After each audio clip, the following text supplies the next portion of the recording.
Welcome to Paulstoolbox. Today we're going to cover making a copper tubing frame for my serving tray. I made this serving tray a little while back and I have a video showing how to do this. I made it out of a 2x6, a simple whitewood 2x6 that didn't cost me but maybe $4.50 with tax and everything. So once I bought that whitewood and I made this, I took and distressed it and did a few things with it. Now after that, I came back and I poured an epoxy on here. This epoxy is really good stuff. I buy my epoxy from Stone Coat Countertops. Mike is the guy who owns it, and you'll have a link down in the bottom. That's the place I would go for this because his epoxies blend in with different things a lot better than your standard epoxy does, and it's heat resistant. So if you heat this up after 30 days of it curing, you take a hot pot and put on here, it will not burn it. Tell you what, that's pretty good stuff. That's why he uses it for countertops in kitchens and baths. So we're going to get back to the table. Right now, I'm going to show you how you take this tubing and cut it up and put it together to make a nice little serving tray. Well, if you don't mind, drop a comment on me at the end of this video and hit like for me, because I'm going to be choosing 5 people from the first 200 comments to give away a compact Mega Pro ratcheting screwdriver. Mega Pro was rated #1 by Sweet Home, which is a publication of the New York Times. They were rated #1 against the major brand screwdriver companies. Let's get on with the project.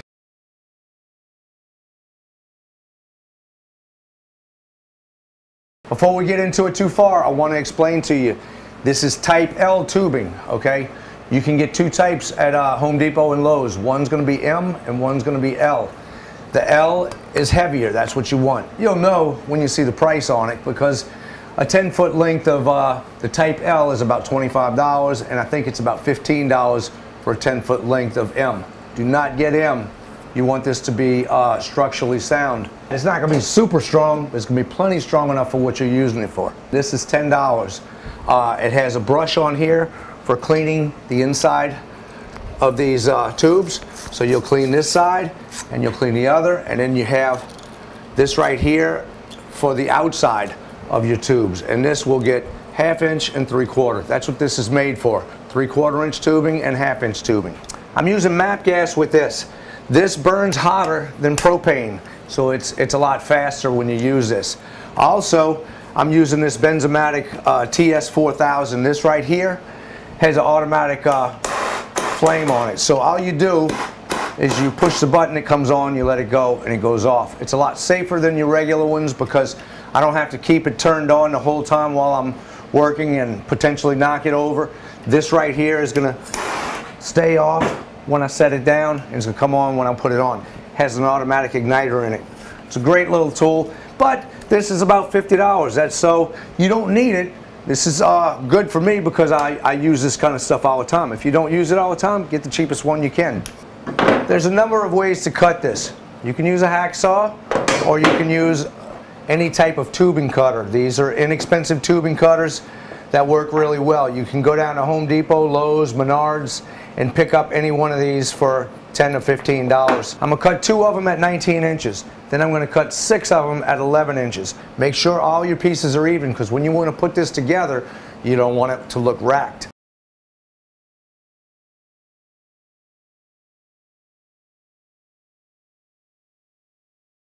If you're cutting this with a saw or anything else, it's the same thing. You want to get right on that line. You don't want to miss it.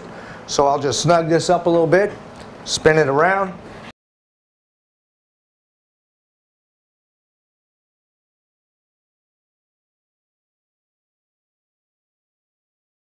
Don't sweat it if you don't have them exactly the same sizes of each other. Now just say for instance, I'm a 1/2 inch short on my full length and I need to try to use this piece, but it's a 1/2 inch shorter than these.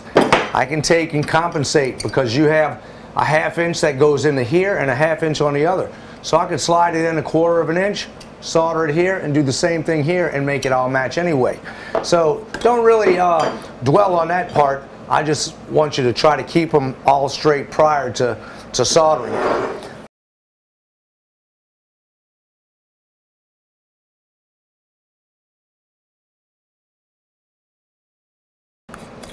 Now if you don't have this tool here, you can always use emery paper.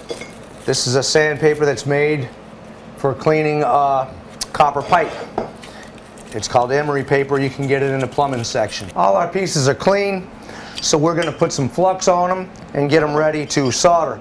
Now, when I put these together, I like to use a speed square. These Swanson speed squares come in real handy for a lot of things, and this is one of them. I'm going to use a small one. The bigger one would actually work better because it's a longer edge, but I'm going to show you how you can use a small one because most people don't have the big one anyway.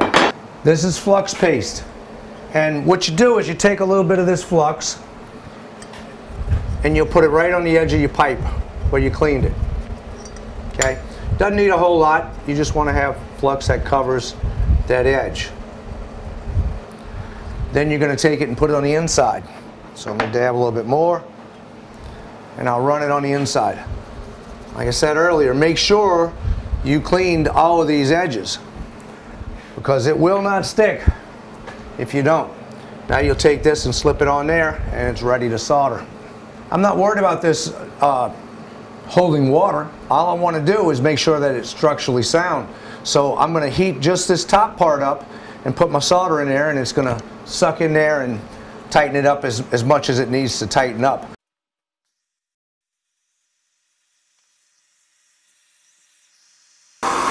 You don't want to put too much solder on it because you don't want it dripping all over.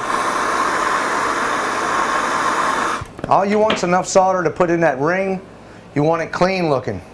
I'll put this one on the side, and so I don't forget, I'm going to go ahead and do all my elbows with flux and make sure that they're sanded, and I cleaned them all on the inside. I'll inspect them and see. Now we'll start putting these together. Make sure they're clean, put some flux on them.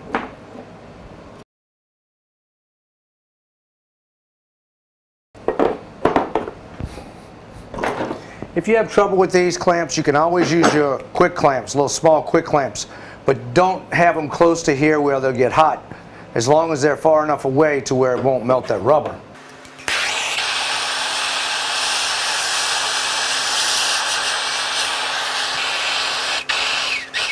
We have the base, the floor, and that's nice and flat.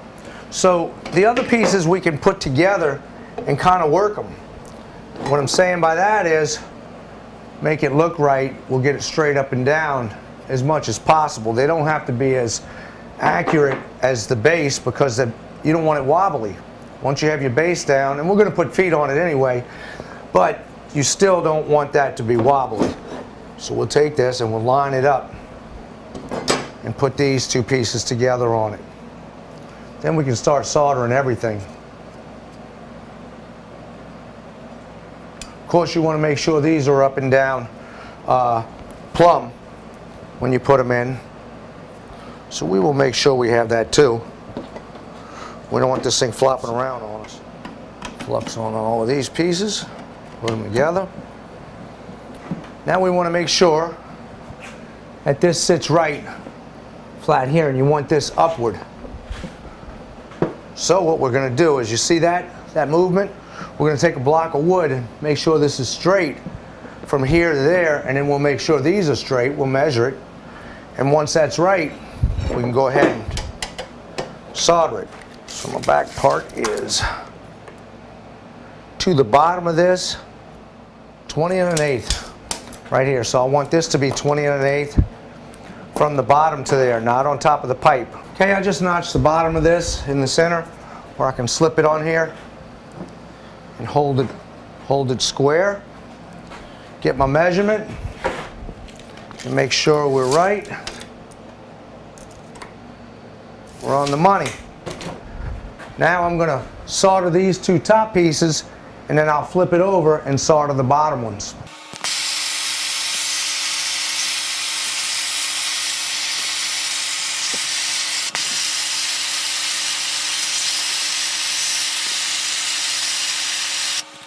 Once we have that, we'll take a good wet rag, cool them down, and we'll flip it over. Ooh. A little bit warm still, but not too bad. We'll do the same thing here. Now we have to solder the two back ends. Now, don't sweat it if you're a little bit off. If you put your top on and it rocks a little bit, see where you're rocking just a little bit, heat it up. You can heat it up on a concrete or something. All you're going to do is heat up that pipe enough to melt that silver solder or that lead-free solder, and it's going to be simple. You just heat it up and you kind of twist it to where it's in a perfect position, and you hold it for a second. This is not plumbing. You don't have to worry about it leaking or anything like that. So all you're doing is kind of shifting it and letting it get rock hard again, and then you're fine. Like I said, you don't want to put much on there. You just want a little bit on that on the joint just to lock it in. You don't want to see a lot of silver on there.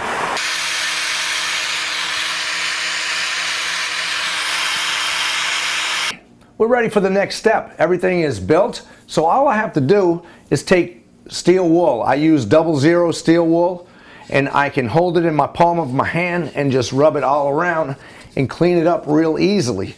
This will get all the crevices that you can't get with sandpaper, and I like to do this after everything's together because it only takes a couple of minutes to run through it once you have this steel wool in your hand.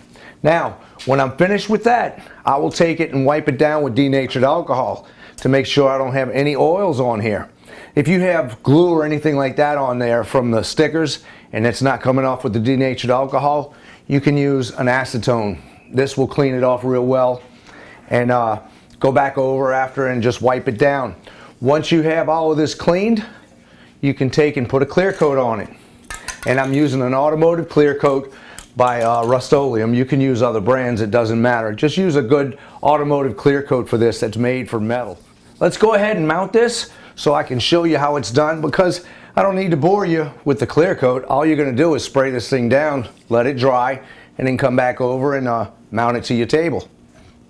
What you'll do first is measure this out and make sure that you're even all the way around. I'll take and put my clip down. This is a screwdriver made by Mega Pro. Just listen to how tight the gears are. I can take this by hand and spin it and it's going to roll. I can take and use the ratchet on it, or I can take this and spin it because this top, it'll spin, and I can turn this and just run it through without having to twist my hand all up like a regular screwdriver would. Let's put this puppy in turbo mode.